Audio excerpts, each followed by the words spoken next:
비오는 저녁 허물어져가는 주막에 웬 노부부가 들어섰습니다.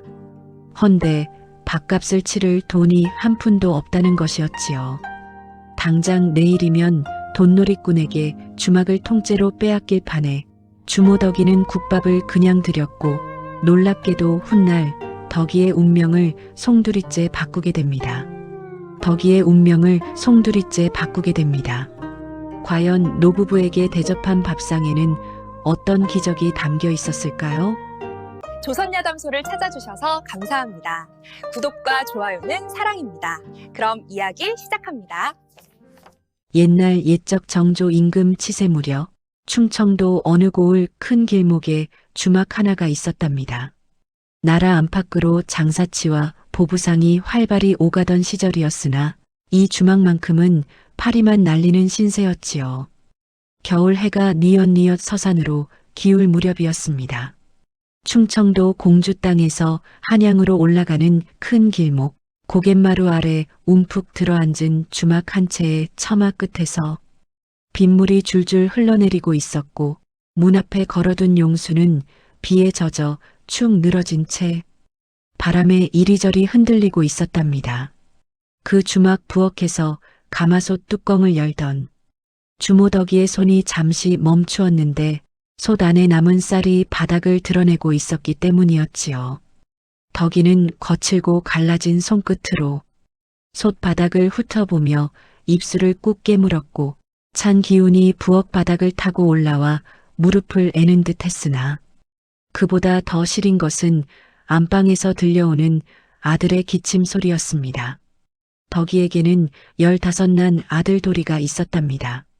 석 달 전까지만 해도 멀쩡히 뛰어다니며 나무를 해오고 물을 길어오던 부지런한 아이였는데 어느 날 갑자기 고열에 쓰러진 뒤로 자리에서 일어나지 못하고 있었지요.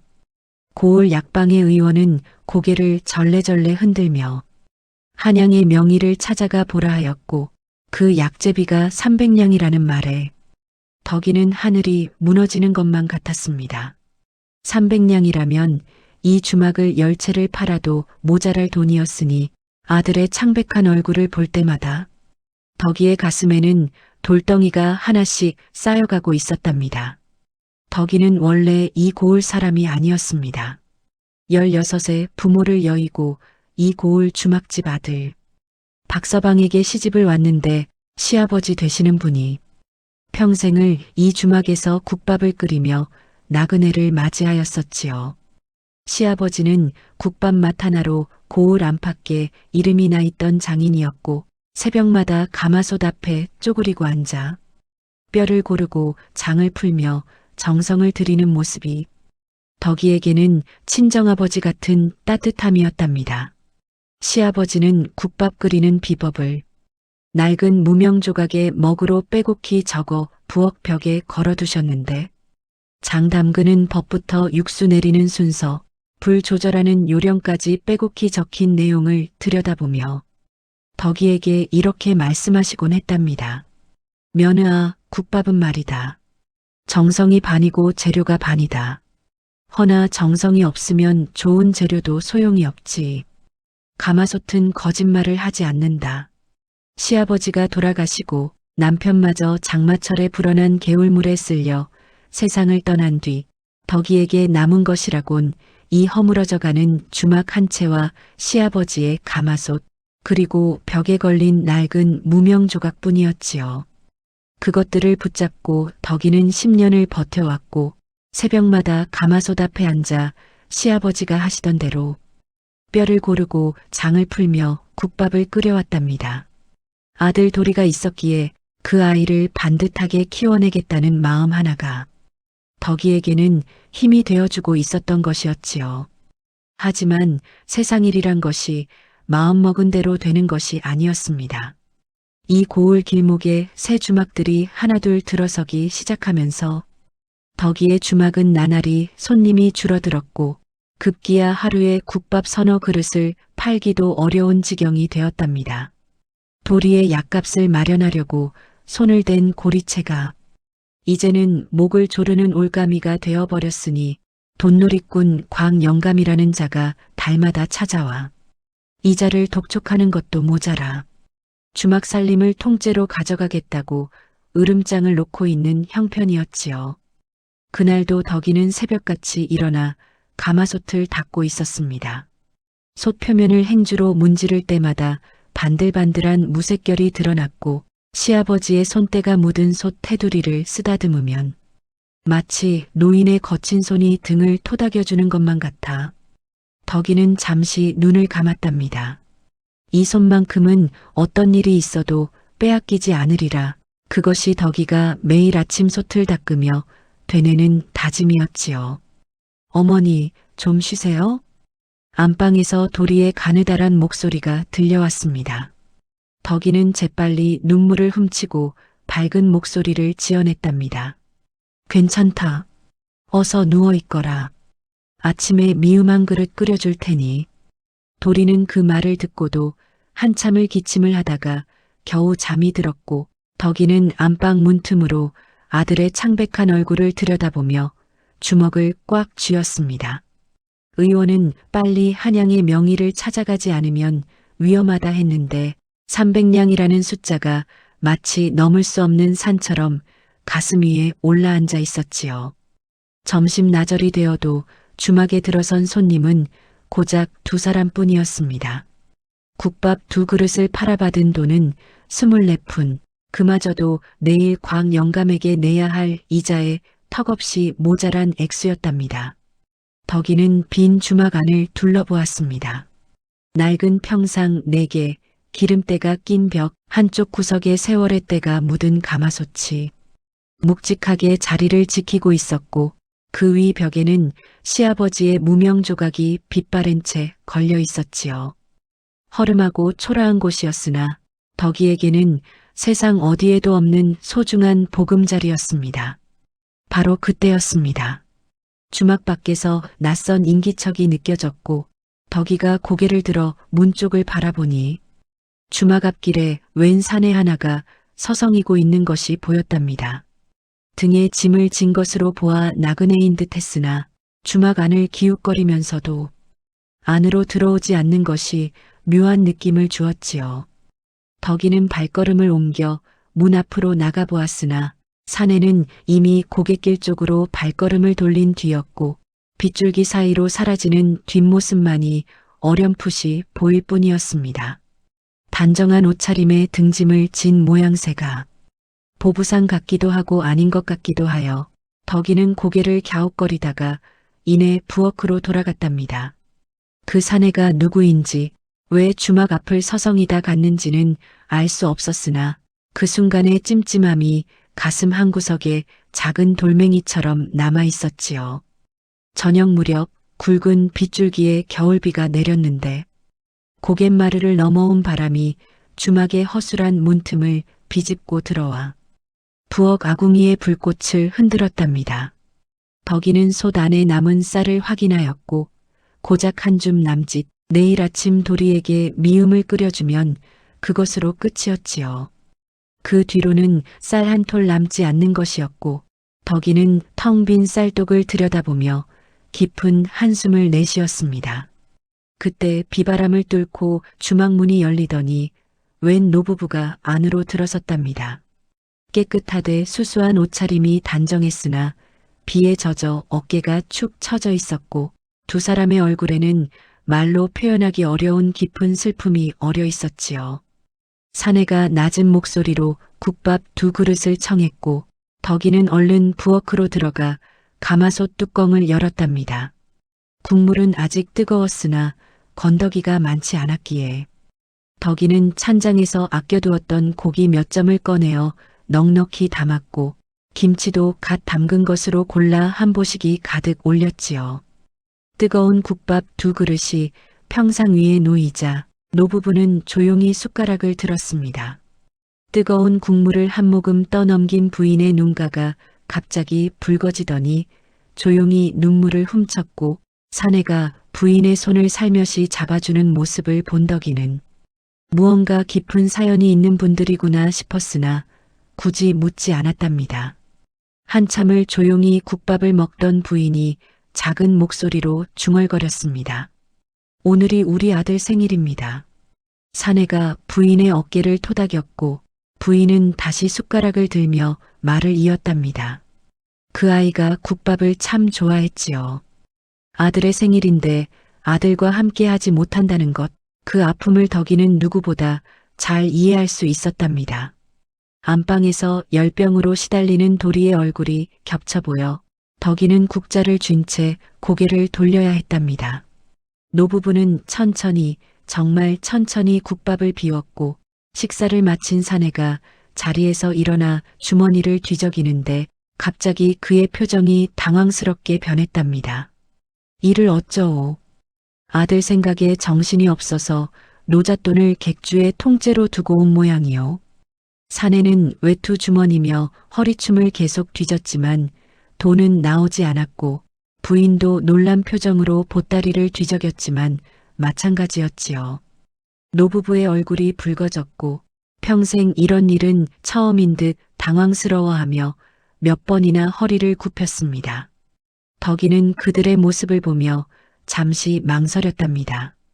당장 한 푼이 아쉬운 형편이었고 내일이면 광 영감이 들이닥칠 터였지만 노부부의 슬픈 눈빛이 자꾸만 가슴을 울렸고 아들을 그리워하며 국밥을 먹던 그 모습이 눈앞에서 사라지지 않았습니다. 괜찮습니다. 덕이가 두 손을 모아 공손히 말했습니다. 저도 아들 키우는 어미라 그 마음 알 것 같습니다. 아드님 생일에 밥 한 끼 대접한 셈 치겠습니다. 노부부는 믿기지 않는다는 표정으로 덕이를 바라보았고 부인의 눈에서 또다시 눈물이 흘러내렸답니다. 사내가 몇 번이나 고개를 숙이며 감사 인사를 했고 덕이는 손을 내저으며 비에 젖은 두 사람의 뒷모습을 배웅했지요. 문이 닫히고 다시 정막이 찾아왔습니다. 덕이는 노부부가 앉았던 자리를 치우며 가슴속으로 셈을 했답니다. 오늘 하루 번 돈이라곤 점심때 팔린 국밥 2그릇이 전부였고 방금 2그릇은 공짜로 내준 셈이었으니 남은 것이라곤 24푼뿐이었지만 이상하게도 후회는 되지 않았습니다. 아들을 그리워하는 부모의 마음, 그 아픔 앞에서 돈이 무슨 소용이겠느냐고 시아버지라면 그리하셨을 것이라고 덕이는 스스로를 다독였답니다. 그런데 상을 치우던 덕이의 손이 멈추었습니다. 노부부가 앉았던 평상 위에 무언가가 놓여 있었기 때문이었지요. 노수저 한 벌이었는데 반들반들하게 닦인 녹빛이 호롱불에 비쳐 은은하게 빛나고 있었고 수저 끝에는 작은 글자 하나가 새겨져 있었으나 어둑한 불빛 아래서는 분간하기 어려웠답니다. 노부부가 두고 간 것이 분명하였고 덕이는 노수저를 들어 가만히 살폈습니다. 촌주막에서 흔히 보는 유기가 아니라 매끈하고 단단한 품새가 범상치 않아 보였으나 덕이는 고개를 갸웃거리다가 행여 돌아올 때를 대비하여 찬장 안에 곱게 싸서 넣어두었답니다. 내일 혹시 찾으러 오시면 돌려드려야지 하는 마음이었지요.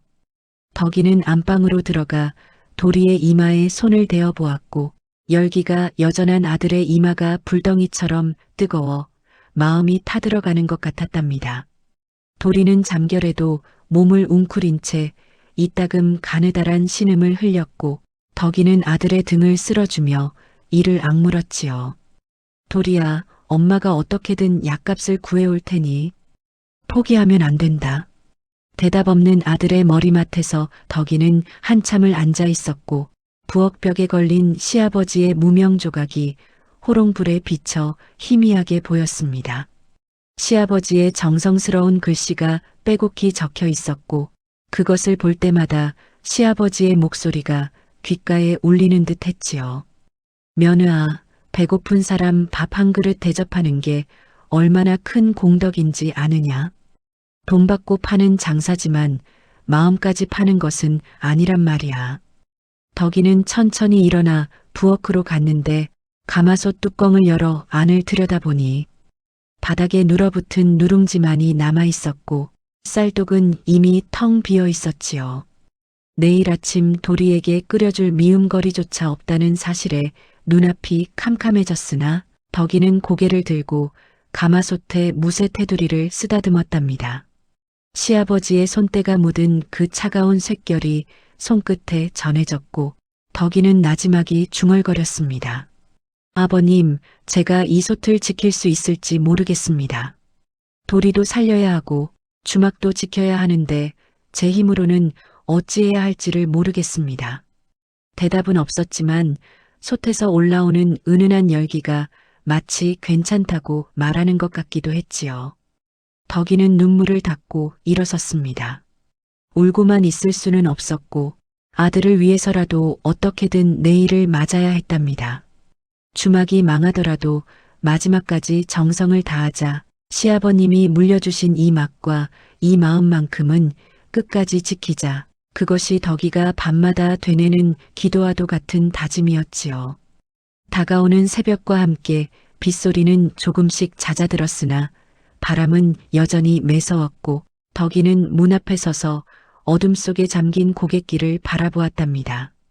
300냥의 약각, 광영감의 고리채, 텅 빈 쌀독, 그리고 열병에 시달리는 아들. 이 모든 것이 한꺼번에 어깨 위로 쏟아져 내리는 것만 같았으나 덕이는 고개를 떨구지 않았습니다. 도리야, 엄마가 포기하지 않을게. 이튿날 새벽이었습니다. 덕이는 잠을 거의 이루지 못한 채 부엌으로 나왔고 텅 빈 쌀독 앞에서 한참을 서 있다가 이웃집 김서방네 문을 두드려 쌀 한 대를 구워왔답니다. 체면이고 뭐고 없었으니 아들에게 미음 한 그릇이라도 끓여 먹여야 했기 때문이었지요. 가마솥에 물을 붓는 동안에도 덕이의 머릿속에는 300냥이라는 숫자와 광영감의 험악한 낯짝이 번갈아 떠올랐고 솥에서 올라오는 김이 눈앞을 뿌옇게 가릴 때마다 어젯밤 노부부의 슬픈 눈빛이 겹쳐 보이곤 했습니다. 미음을 한 사발 떠서 안방으로 가져가니 도리가 간신히 몸을 일으켜 앉아 있었답니다. 창백한 얼굴에 땀이 송골송골 맺혀 있었고 숟가락을 쥔 손이 가늘게 떨리고 있었지요. 덕이는 아들 곁에 앉아 미음 사발을 받쳐 들어주며 한 숟가락씩 떠 넣어 주었는데 도리가 반도 채 먹지 못하고 고개를 떨구는 것을 보고 덕이는 입술을 깨물어야 했습니다. 어머니, 저 때문에 너무 고생하시는 것 같아 죄송합니다. 꺼질 듯한 도리의 그 한마디가 덕이의 가슴을 칼로 베는 것보다 더 아프게 파고들었답니다. 덕이는 아들의 이마에 손을 얹으며 힘겹게 미소를 지었지요. 무슨 소리를 하는 게냐? 어서 먹고 기운 차려야지. 엄마가 한양에서 좋은 약을 구해올 테니 걱정 말거라. 300냥은커녕 광영감에게 줄 이자도 없는 형편이었으니 하지만 아들 앞에서만큼은 무너질 수 없었기에 덕이는 그렇게 말할 수밖에 없었답니다. 도리는 어머니의 얼굴을 한참 올려다보다가 이내 눈을 감았고 가느다란 숨소리만이 방 안을 채우고 있었지요. 그날 오전이었습니다.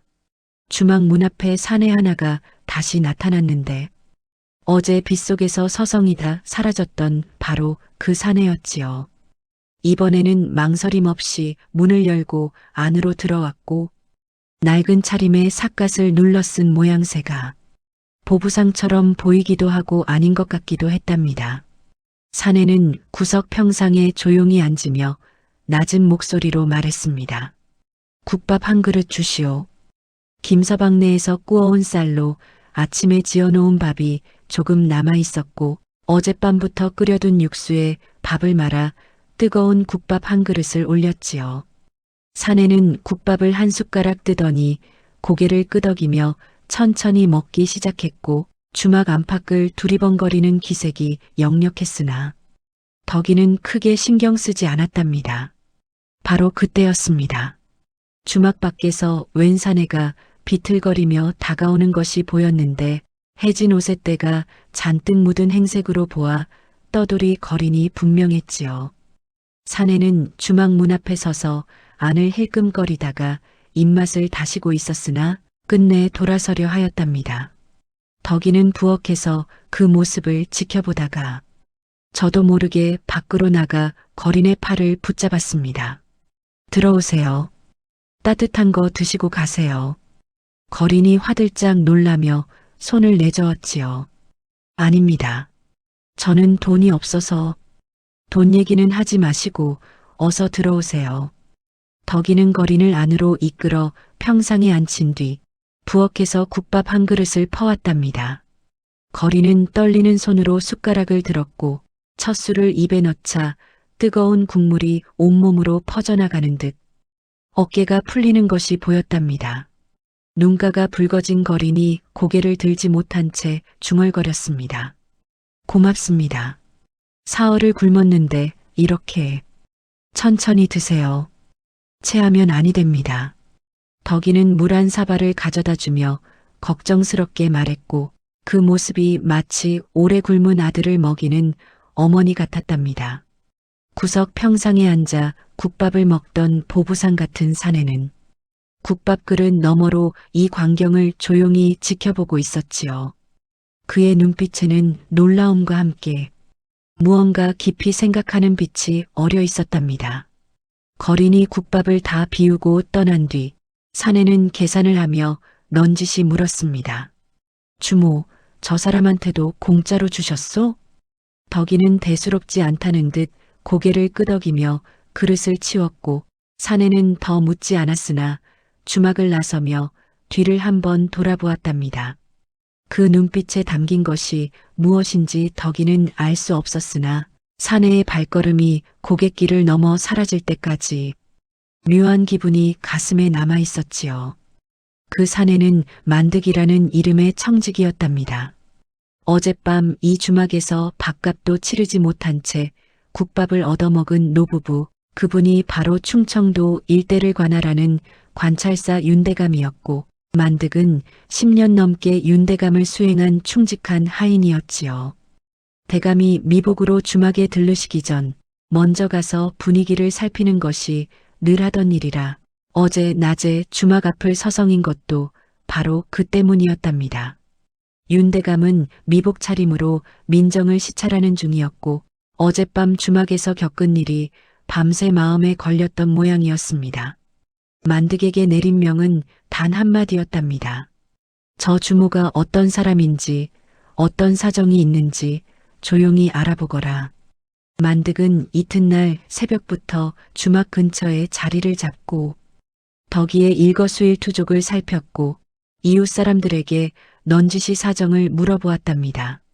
남편을 잃은 과부가 홀로 주막을 지키고 있다는 것, 아들이 중한 열병에 걸려 약값이 300냥이나 든다는 것, 그 약값 때문에 돈놀이꾼에게 고리채를 졌다는 것, 그러면서도 배고픈 나그네에게는 밥 한 그릇을 거르지 않는다는 것까지 만득은 하나하나 알아낸 뒤 두터운 한숨을 내쉬었지요. 사흘째 되는 날 만득이가 다시 주막에 앉아 국밥을 먹고 있는데 건너편에서 덩치 큰 사내가 씩씩거리며 걸어오는 것이 보였답니다. 얼굴이 벌겋게 달아오른 것으로 보아 낮술을 마신 듯했고 주막 안으로 성큼 들어서더니 큰 소리로 말했지요. 여기가 덕이네 주막이지? 덕이가 부엌에서 나와 인사하니 사내가 가슴을 쭉 펴며 목소리를 높였답니다. 나는 길 건너 주막 허서방이요. 요즘 손님이 확 줄었는데 알고 보니 여기서 공짜로 밥을 퍼주고 있다며? 장사하는 사람이 그러면 같은 길목 장사꾼은 다 죽으라는 소리 아닌 겐가? 평상에 앉아있던 손님 하나가 불안한 눈빛으로 일어서려 했답니다. 만득은 조용히 숟가락을 내려놓고 귀를 쫑긋 세웠지요. 주인어른, 오해가 있으신 것 같습니다. 덕이의 목소리는 떨리지 않았고 오히려 정중했고 허서방이 눈을 부라렸으나 덕이는 물러서지 않았지요. 제 국밥은 시아버님께 배운 그대로입니다. 손님이 줄어드는 건 저도 마찬가지이고 공짜로 밥을 준 것은 사흘을 굶은 거린에게 한 그릇 내어준 것뿐입니다. 뭐, 그러니까 장사가 안 되는 거 아냐? 약값 때문에 광 영감한테 빚까지 졌으면서 밥 퍼주고 있으면 그게 장사야? 허서방의 말에 덕이의 눈빛이 잠깐 흔들렸답니다. 자신의 처지를 이 고을 사람들이 다 알고 있다는 사실이 가슴을 쓸었기 때문이었지만 덕이는 고개를 숙이지 않았고 잠시 부엌으로 들어가더니 보시기 하나를 들고 나왔습니다. 이거 가져가셔요. 오늘 아침에 담근 깍두기입니다. 술 드신 것 같은데 이거 드시면 속이 좀 나으실 겁니다. 허서방은 어이없다는 표정으로 덕이를 바라보았고 자기가 와서 행패를 부리는데 오히려 깍두기를 내밀다니 두 눈이 휘둥그레진 허서방은 한참을 말없이 서 있다가 머리를 극적이며 중얼거렸지요. 참 별사람 다 보겠네. 같은 길목에서 장사하는 사이인데 서로 으르렁거릴 필요가 있겠습니까? 장사가 안 되는 건 저도 마찬가지니 서로 힘내자는 뜻으로 드시라는 겁니다. 그는 깍두기 보시기를 받아든 채 한참을 서 있다가 고개를 한번 까닥이고는 아무 말 없이 주막을 나갔답니다. 덕이는 짧은 한숨을 내쉬었고 가슴이 두근거리는 것을 느끼며 평상을 닦기 시작했지요. 만득은 그 모든 광경을 놓치지 않고 지켜보았답니다. 행패를 부리는 사내에게 화를 내기는커녕 오히려 깍두기를 건네는 주모, 그것도 아들의 약값 때문에 내일 당장 주막을 잃을 수도 있는 처지에서 말입니다. 국밥값을 치르고 주막을 나온 만득은 고갯길을 넘어 윤대감이 묵고 있는 객주로 발걸음을 서둘렀답니다. 대감마님 직접 목격하였습니다. 만득은 사흘 동안 보고 들은 것을 낱낱이 아뢰었지요. 사흘 굶은 거린에게 공짜로 밥을 준 일, 건너 주막 사내의 행패에도 깍두기를 건넨 일, 그리고 그 모든 것이 아들의 약값 300냥에 허덕이면서도 벌어진 일이라는 것까지요. 윤대감은 한참을 말이 없었답니다. 창 너머로 먼 산등성이를 바라보던 그의 눈빛이 촉촉이 젖어 있었고 옆에 앉은 정씨 마님도 고개를 숙인 채 소매로 눈가를 닦고 있었지요. 윤대감에게는 10년 전 잃은 외아들이 있었고 그 아이가 살아 있었다면 올해 25이 되었을 터인데 국밥을 유난히 좋아했던 아들의 생일이면 부부는 어김없이 국밥집을 찾아다녔지요. 그날도 덕이의 주막에 우연히 발길이 닿았던 것이었던 겁니다. 만드가 윤대감이 나지막이 입을 열었습니다. 저 주모의 아들이 무슨 병인지 어느 의원에게 보여야 하는지 주막의 빚은 얼마인지 모든 것을 알아보아라. 그리고 이 일은 조용히 하거라. 저 주모가 눈치채면 아니 된다. 만득은 깊이 고개를 숙이며 대답하였는데 10년을 모시면서도 대감의 목소리에서 이토록 깊은 떨림을 느낀 것은 처음이었기 때문이었지요. 며칠이 더 흘러 만득이 알아온 소식은 윤대감의 가슴을 무겁게 짓눌렀답니다. 덕이의 아들 도리는 고열이 석 달째 내리지 않아 몸이 날로 쇠약해지고 있었고 한양의 명의에게 보이지 않으면 위태로운 지경이라는 것이었지요. 약제비 300냥은 고사하고 당장 내일 끓일 국거리조차 빠듯한 형편이었으며 돈놀이꾼 곽영감에게 진 고리채의 이자가 눈덩이처럼 불어나 이제는 주막 살림을 통째로 내놓아도 모자라는 판이었답니다. 정씨 마님이 조심스럽게 입을 열었지요. 대감, 어서 도와주시는 게 좋지 않겠습니까? 때가 아직 이른 것 같소. 윤대감의 목소리는 차분했고 만득에게 돌아보며 말을 이었지요. 광영감이라는 자의 행실을 살펴보거라. 고리채를 놓는 것이 저 주모에게만 해당되는 일인지 고을 아내 같은 피해를 입은 백성이 더 있는지를 알아야 한다. 한편 덕이의 주막에서는 하루하루가 벼랑 끝이었습니다. 쌀은 이웃에게 구워다 쓰는 날이 잦아졌고 손님은 하루에 두세 사람이 고작이었으며 도리의 기침은 밤마다 더 깊어지고 있었답니다. 덕이는 새벽마다 가마솥 앞에 앉아 시아버지가 하시던 대로 육수를 끓였지만 넣을 재료가 마땅치 않아 국물 맛이 예전 같지 않았고 그것이 더욱 가슴을 아프게 했지요. 광 영감이 보낸 하인이 주막에 들이닥친 것은 그로부터 이틀 뒤 아침이었습니다. 그는 마당 한가운데 버티고 서서 내일 해가 뜨기 전까지 밀린 이자를 갚지 않으면 주막 살림을 모조리 끌어가겠다는 광 영감의 으름장을 전했답니다. 덕이는 그가 돌아간 뒤에도 한참을 마당에 서 있었고 두 주먹이 부들부들 떨리는 것을 느끼면서도 안방의 도리에게는 들키지 않으려 이를 악물었지요. 어머니, 무슨 일이십니까? 도리가 안방에서 어머니를 부르는 소리가 들렸으나 덕이는 얼른 목소리를 고르며 대답했답니다. 아무것도 아니다. 어서 누워 있거라. 그날 밤 덕이는 잠을 이루지 못했습니다. 부엌 아궁이 앞에 쪼그리고 앉아 꺼져가는 불씨를 바라보며 10가지 20가지 궁리를 해보았으나 어디에서도 돈을 구할 길이 보이지 않았답니다. 이미 이웃집 김서방에게도 쌀을 구워 먹고 있는 처지였고 고을 장터의 장사치들에게 손을 벌린다 해도 빌려줄 사람이 없었지요. 덕이는 벽에 걸린 무명 조각을 올려다보았습니다.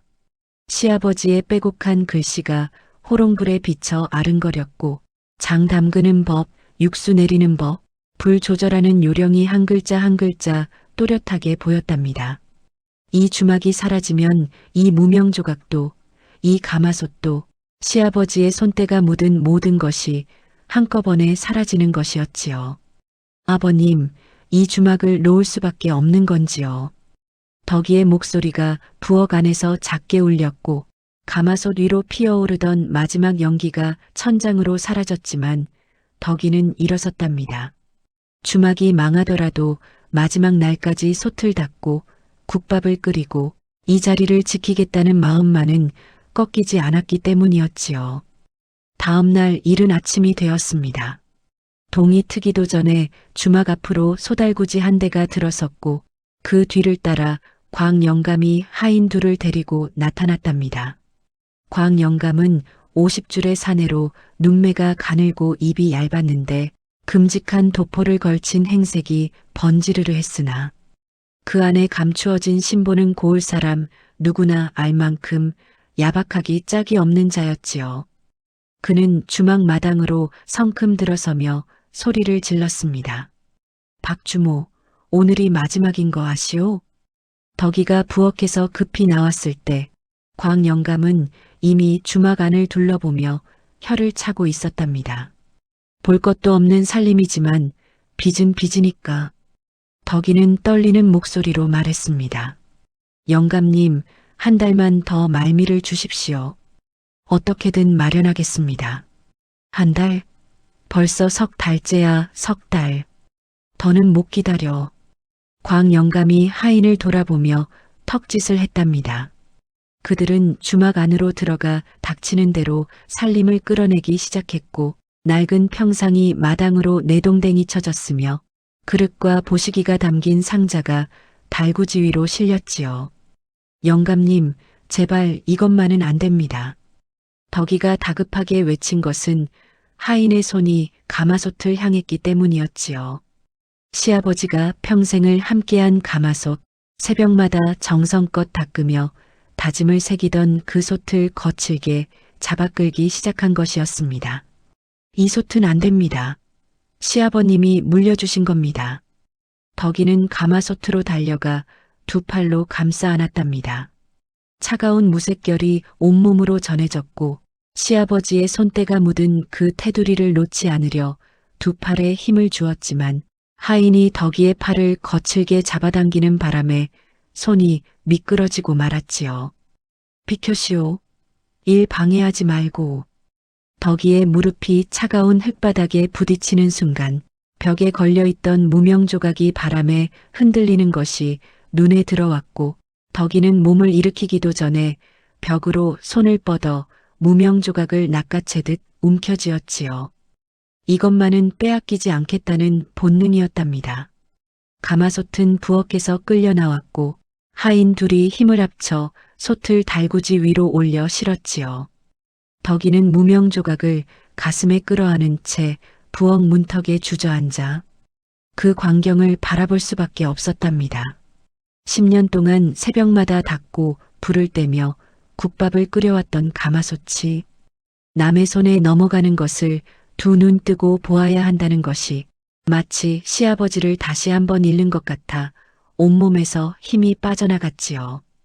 평상이며 그릇이며 솥이며 주막의 살림이란 살림은 모조리 달구지 위에 실렸고 광 영감은 손을 털며 마지막으로 덕이를 내려다보았답니다. 어차피 빚 못 갚으면 이 주막도 내 것이니 알아서 하시오. 달구지 바퀴가 흙길을 파며 천천히 고갯길 쪽으로 향하였고 덕이는 부엌 문턱에 주저앉은 채 그 수레가 멀어지는 것을 바라보았지요. 무명조각을 가슴에 꼭 안고 있었으나 눈물조차 나오지 않았고 그저 텅 빈 느낌만이 온몸을 채우고 있었답니다. 주막 안은 텅 비어 있었습니다. 그릇도 가마솥도 사라진 부엌은 바람만 들어오는 빈 껍데기가 되어 있었고 무명조각이 걸려있던 자리에는 못자국만이 쓸쓸하게 남아 있었지요. 덕이는 무명조각을 펼쳐 시아버지의 글씨를 들여다보았답니다. 장 담그는 법, 육수 내리는 순서, 불 조절하는 요령, 그리고 맨 아래에 적힌 한 줄이 눈에 들어왔지요. 배고픈 사람 밥 한 그릇 대접하는 것이 장사꾼의 첫째 도리니라. 덕이의 눈에서 비로소 눈물이 소리 없이 흘러내려 무명조각 위로 뚝뚝 떨어졌고 시아버지의 먹글씨가 눈물에 번져 흐려졌습니다. 아버님 못 지켰습니다. 이 주막을 끝내 못 지켰습니다. 덕이의 목소리가 텅 빈 부엌 안에서 메아리쳤고 대답하는 이는 아무도 없었지요. 안방에서 도리의 기침소리가 가늘게 들려왔으나 덕이는 일어설 힘이 없었고 무명조각만을 가슴에 안은 채 한참을 그 자리에 앉아 있었답니다.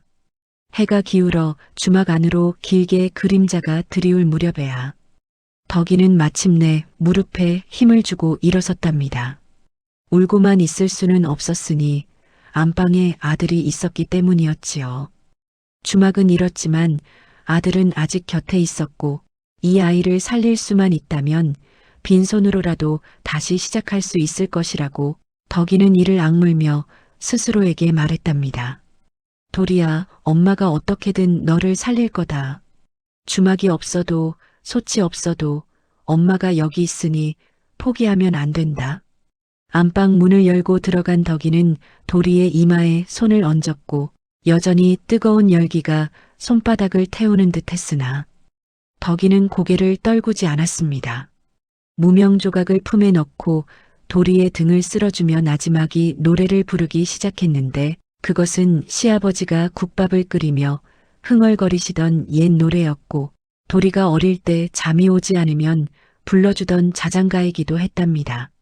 한편 고갯길 너머에서는 만득이 숨을 헐떡이며 윤대감을 찾아가고 있었지요.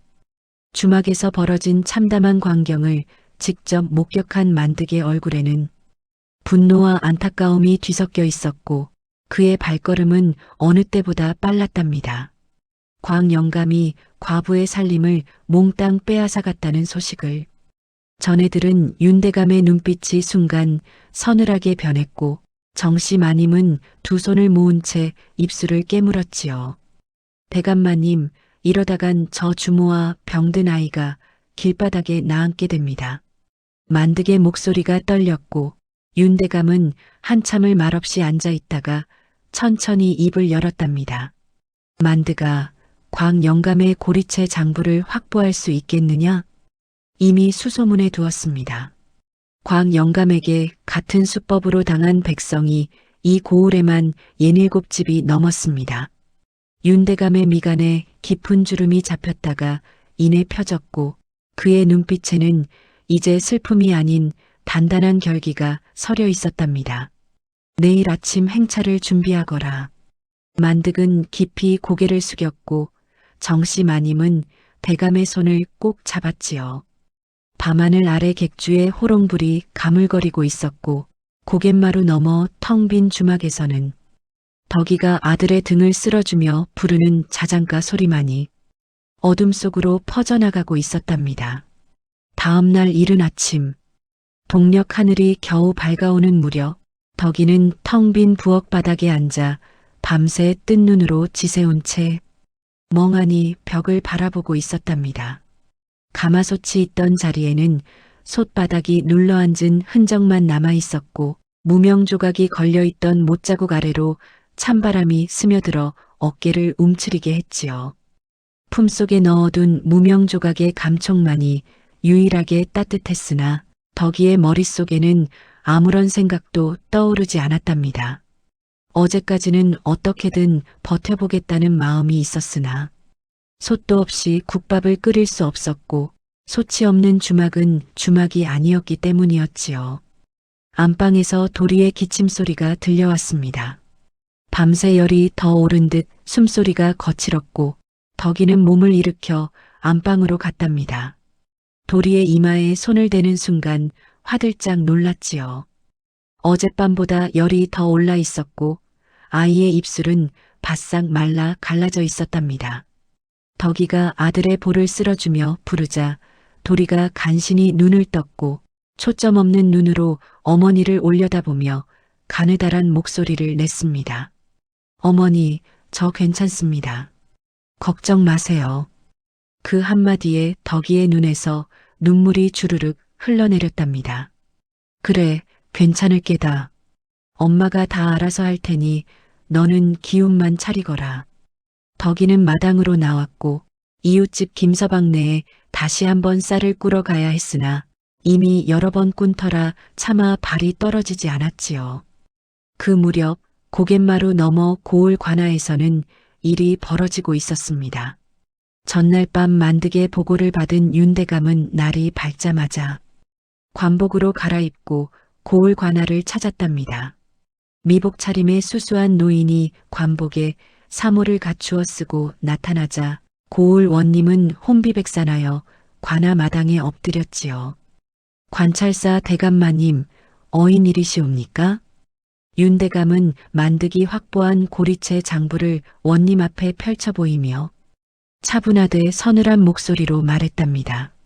이 고을에 광영감이라는 자가 고리채를 놓아 백성을 착취하고 있느니라. 빌려준 돈에 서너 배 이자를 붙여 갚지 못할 시 살림이며 논바치며 빼앗고 있는데 그 피해를 입은 집이 예닐곱에 이른다. 어제는 과부가 홀로 지키는 주막의 살림을 몽땅 끌어갔느니라. 원님의 얼굴이 사색이 되었고 고개를 조아리며 대답했지요. 소인이 불찰이옵니다. 당장 처분하겠습니다. 광영감을 잡아들이고 빼앗은 재산을 모조리 본래 주인에게 돌려보내라. 내 친히 살필 것이니라. 원님은 곧바로 포교를 보내어 광영감을 잡아들였습니다. 아침잠을 자다 포교에게 끌려온 광영감은 도포가 반쯤 흘러내린 꼴로 관아 마당에 엎드렸고 관찰사 대감이 직접 나와 앉아 있는 것을 보는 순간 얼굴에서 핏기가 싹 빠져나갔지요. 살려주십시오, 대감마님. 소인이 잘못하였습니다. 광영감은 사시나무 떨듯 온몸을 떨며 연신 이마를 땅에 찧었으나 윤대감은 눈 하나 깜짝하지 않았답니다. 잘못을 안다면 어찌 지금껏 고치지 않았느냐. 과부의 속까지 빼앗아가며 배를 불리는 것이 사람의 도리더냐. 원님이 광영감의 고리채 장부를 낱낱이 대조하였고 빌려준 돈에 비해 이자가 서너 배에 달하는 것도 있었으며 갚을 수 없는 이자를 빌미로 살림이며 논바치며 빼앗은 기록이 모두 드러났답니다. 원님은 윤대감의 명에 따라 광영감에게 엄한 벌을 내렸고 빼앗은 재산은 모조리 본래 주인에게 돌려보내라는 처분을 내렸지요. 포교 둘이 광영감의 집에서 어제 싣고 간 살림을 실은 소달구지를 끌고 왔고 그 달구지는 곧장 덕이의 주막을 향해 고갯길을 넘어갔답니다. 한편 덕이는 아무것도 모른 채 마당에 주저앉아 있었는데 이웃집에 쌀을 꾸러갈 엄두도 나지 않았고 안방에서 도리의 기침소리만 간간히 들려오는 것이 덕이의 세상 전부인 듯 했지요. 바로 그때 고갯길 쪽에서 소달구지 바퀴 소리가 들려왔답니다. 덕이가 고개를 드니 포교 둘이 달구지를 몰고 주막 앞으로 들어서는 것이 보였고 달구지 위에 실린 것들을 보는 순간 덕이의 눈이 휘둥그레졌지요. 가마솥이었습니다. 어제 광 영감의 하인에게 끌려나갔던 시아버지의 가마솥이 달구지 위에 그대로 실려 돌아온 것이었답니다. 그 옆에는 어제 빼앗긴 살림이 고스란히 실려 있었지요. 이게 어찌된 일이옵니까? 덕이가 허둥지둥 달려나가 물었으나 포교는 짧게 대답할 뿐이었답니다. 관아의 명이요. 살림을 제자리에 돌려놓으라 하셨소. 포교 둘이 달구지의 짐을 내리기 시작했습니다. 가마솥이 먼저 내려왔고 아침 햇살을 받아 무색결이 은은하게 빛났답니다. 포교 둘이 힘을 합쳐 솥을 들어 부엌의 원래 자리에 내려놓자 덕이는 다리에 힘이 풀려 그 자리에 주저앉을 뻔했지요. 어제 모든 것을 잃었다 생각했는데 이제 다시 돌아오고 있었으니 꿈을 꾸는 것인지 생시인지 분간이 되지 않았지요. 살림을 모두 들여놓은 포교가 떠나고 덕이는 부엌에 들어가 돌아온 가마솥 앞에 무릎을 꿇고 앉아 한참을 솥을 쓰다듬었답니다. 시아버지의 손때가 묻은 무색결이 손끝에 전해졌고 어제 빼앗겼을 때 마치 시아버지를 잃는 것 같았던 그 아픔이 되살아나 눈물이 주르륵 흘러내렸지요. 하지만 이번에는 서러움이 아니라 감사함의 눈물이었답니다. 누가 이런 일을 해준 것인지 관아의 명이라 했으니 무슨 사연이 있는 것인지 덕이는 알 수 없었지만 솥이 돌아왔다는 것만으로도 가슴이 벅차올랐지요. 바로 그때였습니다. 주막 앞에 말발굽 소리가 들리더니 사내 셋이 마당으로 들어섰답니다. 맨 앞에 선 사내는 관복을 단정히 갖추어 입고 사모를 쓰고 있었는데 덕이는 부엌에서 나와 그 얼굴을 보는 순간 숨이 멎는 듯 했지요. 며칠 전 밥값을 치르지 못한 그 노인이었으나 수수한 행색은 온데간데 없고 관복 차림의 위엄이 전혀 다른 사람 같았답니다. 그 뒤를 만득이 따르고 있었고 한 발 뒤에 정씨 마님이 서 있었지요. 덕이는 무릎이 풀려 마당에 주저앉을 뻔했으나 간신히 버티며 두 손을 모았답니다. 어르신, 도대체 어찌된 일이옵니까? 윤대감이 부드러운 목소리로 입을 열었습니다. 주모, 며칠 전 이 주막에서 국밥을 얻어먹은 노인이나요. 덕이의 눈이 커졌답니다. 그날 밤 비를 맞으며 들어왔던 노부부, 밥값을 치르지 못해 미안해하시던 그분이 관찰사 대감이었다니 믿기지 않아 입이 벌어진 채 아무 말도 나오지 않았지요. 노잣돈을 두고 왔다 했을 때 주모는 우리 부부에게 국밥을 공짜로 내주셨소. 아들 생일에 밥 한 끼 대접한 셈 치겠다 하셨지요. 윤대감의 목소리가 잠시 멈추었고 그의 눈가가 촉촉이 젖는 것이 보였답니다. 그 뒤로 알게 되었소. 사흘 굶은 거린에게도 밥을 내어주시고 행패를 부리는 이에게도 화 대신 깍두기를 건네셨다는 것을. 그 모든 것이 아들의 약값 300냥에 허덕이시면서도 벌어진 일이라는 것까지. 덕이는 고개를 숙인 채 입술을 깨물었고 눈물이 뚝뚝 흙바닥에 떨어졌답니다. 정씨 마님이 다가와 덕이의 손을 잡았지요. 주모, 우리 부부는 10년 전에 아들을 잃었습니다. 그 아이 생일이면 국밥집을 찾아다녔는데 그날 이 주막에 발길이 닿은 것은 하늘이 보내준 인연이었던 것 같습니다. 마님의 눈에서도 눈물이 흘러내렸고 덕이는 두 사람의 아픔을 비로소 이해할 수 있었답니다. 아들을 잃은 부모의 슬픔과 아들을 살리려는 어미의 절박함이 국밥 한 그릇 위에서 만난 것이었지요. 윤대감이 덕이를 바라보며 입을 열었습니다.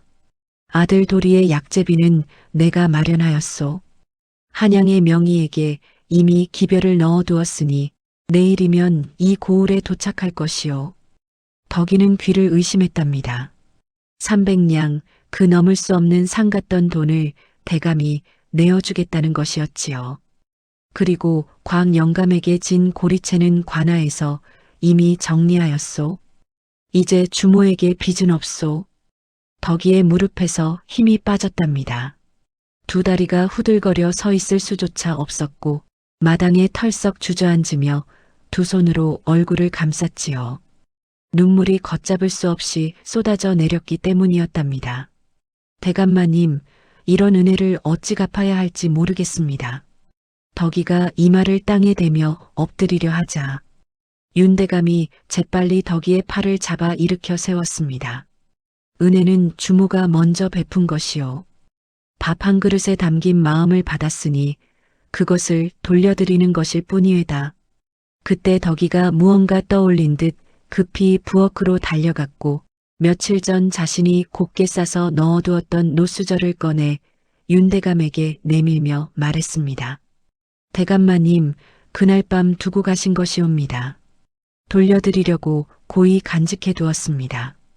윤대감은 노수저를 받아들고 한참을 말없이 바라보았답니다. 수저 끝에 새겨진 작은 글자 하나, 윤자가 아침 햇살에 비쳐 또렷이 보였지요. 그것은 세상을 떠난 아들이 어릴 때부터 쓰던 수저였고 아들 생일이면 품에 넣고 다니며 국밥집에서 꺼내 쓰곤 하던 유품이었답니다. 이것을 지켜주셨구려. 윤대감의 목소리가 떨렸고 정씨 마님이 남편의 팔을 잡았습니다. 노수저 위로 윤대감의 눈물이 한 방울 떨어졌고 그것은 10년 동안 가슴속에 묻어두었던 아들에 대한 그리움이 비로소 밖으로 나온 것이었지요. 우리 아이의 수저를 낯선 주모가 곱게 싸서 간직해 주었다는 것이 이 늙은이에게는 아들이 돌아온 것만 같소. 덕이는 그 말을 듣고 비로소 모든 것을 이해했답니다. 그날 밤 노부부가 국밥을 먹으며 흘렸던 눈물의 의미를 아들 생일이라며 떨리는 목소리로 말하던 그 슬픔의 깊이를 그리고 이 노수저 한 벌에 담긴 10년의 그리움을요. 윤대감은 노수저를 품에 넣고 부엌 쪽으로 발걸음을 옮겼답니다. 제자리로 돌아온 가마솥이 묵직하게 자리를 지키고 있었고 그 위 벽에는 덕이가 다시 걸어놓은 무명 조각이 바람에 살랑거리고 있었지요. 윤대감은 무명 조각의 글씨를 한참 들여다보더니 덕이를 돌아보았습니다. 주모, 한 가지 부탁이 있소. 이 주막의 국밥 맛을 더 많은 사람이 맛볼 수 있으면 좋겠소. 내 고을 원님에게 기별을 넣어 이 주막의 현판을 다시 쓸 것이니 관에서 인정한 주막이라면 나그네들이 안심하고 찾을 것이요. 덕이는 놀라 두 손을 내저었답니다. 대감마님, 분에 넘치는 말씀이옵니다. 이미 아들을 살려주시고 빚까지 갚아주셨는데 은혜가 아니라 했소. 주모의 국밥에는 시아버님의 정성과 주모의 마음이 담겨 있소. 그것을 더 많은 사람에게 나누시오. 그것이 내가 바라는 전부이요. 덕이는 두 손을 모아 깊이 절을 올렸고 윤대감 부부는 만득을 데리고 고갯길을 넘어갔답니다. 멀어지는 말발굽 소리를 바라보며 덕이는 한참을 마당에 서 있었지요. 안방에서 도리의 기침소리가 들려왔고 덕이는 안방으로 달려가 도리의 이마에 손을 얹으며 이번에는 거짓이 아닌 진심으로 말할 수 있었지요. 도리야, 이제 괜찮다. 한양에서 좋은 의원이 온단다. 도리가 간신히 눈을 떠 어머니를 올려다보았고 덕이의 얼굴에 번진 미소를 보며 가느다란 목소리로 중얼거렸습니다. 어머니, 왜 울고 계세요? 기뻐서 그런다. 기뻐서. 덕이는 아들을 끌어안았고 고갯마루 너머로 멀어진 말발굽 소리는 이미 바람 속으로 사라졌으나 윤대감이 남기고 간 온기만은 주막 안가득 퍼져 있었답니다. 그날 이후 덕이의 삶은 완전히 달라졌습니다. 이튿날 한양에서 명의가 도착했고 도리를 진찰한 의원은 고개를 끄덕이며 약을 지어주었답니다. 석 달 동안 내리지 않던 열이 사흘 만에 잡히기 시작했고 열흘이 지나자 도리는 간신히 몸을 일으켜 마당까지 나올 수 있게 되었지요. 보름이 지나자 죽만 먹던 아이가 미음을 넘겼고 한 달이 지나자 밥 한 그릇을 뚝딱 비울 만큼 기운을 되찾았답니다. 두 달이 흘러 봄 기운이 고갯마루에 스며들 무렵 도리는 예전처럼 나무를 해오겠다며 지게를 짊어지려 했고 덕이가 아직 무리라며 말렸으나 환하게 웃는 아들의 얼굴을 보는 것만으로도 세상을 다 얻은 기분이었지요. 윤대감의 약속대로 고을 원님이 친히 현판을 써서 보내왔고 그 현판이 주막 처마 아래 걸리던 날 덕이는 한참을 마당에 서서 올려다보았답니다. 현판 아래로 용수가 바람에 나부끼고 있었고 지나가는 나그네며 보부상이며 장사치들이 현판을 보고 안심하며 발길을 들여놓기 시작했지요. 손님이 늘자 덕이는 새벽마다 더 일찍 일어나 뼈를 고르고 장을 풀었으며 시아버지가 하시던 대로 정성을 다해 육수를 끓였답니다. 도리는 완전히 건강을 되찾았고 이제는 어머니 곁에서 나무를 패고 물을 기르며 주마기를 거들었답니다. 키가 훌쩍 자란 아들이 무거운 솥을 번쩍 들어 옮기는 모습을 볼 때마다 덕이는 코끝이 시큰해졌으나 감사함에 미소가 먼저 번지곤 했지요. 어느 날 덕이는 부엌벽에 걸린 무명 조각을 들여다보며 나지막이 중얼거렸답니다. 아버님, 이제 알겠습니다. 이 한 줄이 무슨 뜻이었는지를요. 배고픈 사람 밥 한 그릇 대접하는 것이 장사꾼의 첫째 도리니라. 시아버지가 남긴 그 한 줄이 덕이를 살렸고 덕이의 손을 거쳐 세상으로 퍼져나가고 있었답니다. 도리가 완전히 건강을 되찾았다는 소식은 만득을 통해 윤대감에게 전해졌고 덕이는 그 은혜에 감사하는 마음을 담아 봄상을 차려 대감 부부를 모시고 싶다는 청을 올렸답니다. 윤대감 부부는 기꺼이 그 청을 받아들여 주막을 찾았지요. 그 해봄이 찾아왔습니다. 고갯마루 양지 바른 곳에 진달래가 드문드문 피어나고 주막 처마 끝으로 제비 한 쌍이 날아드는 것이 보였답니다. 주막 안 따뜻한 방 안에서는 웃음소리가 끊이지 않았지요. 윤대감 부부와 덕이 모자가 한자리에 모여 봄 음식을 나누고 있었답니다.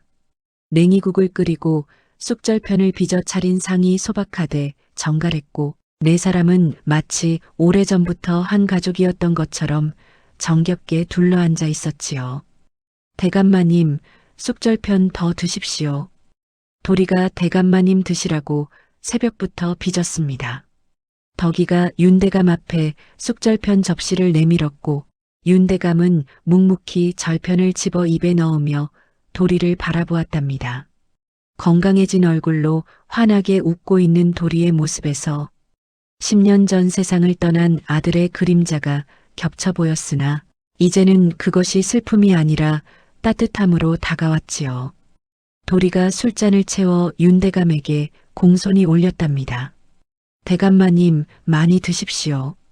대감마님 은혜가 아니었으면 저는 이 자리에 없었을 것입니다.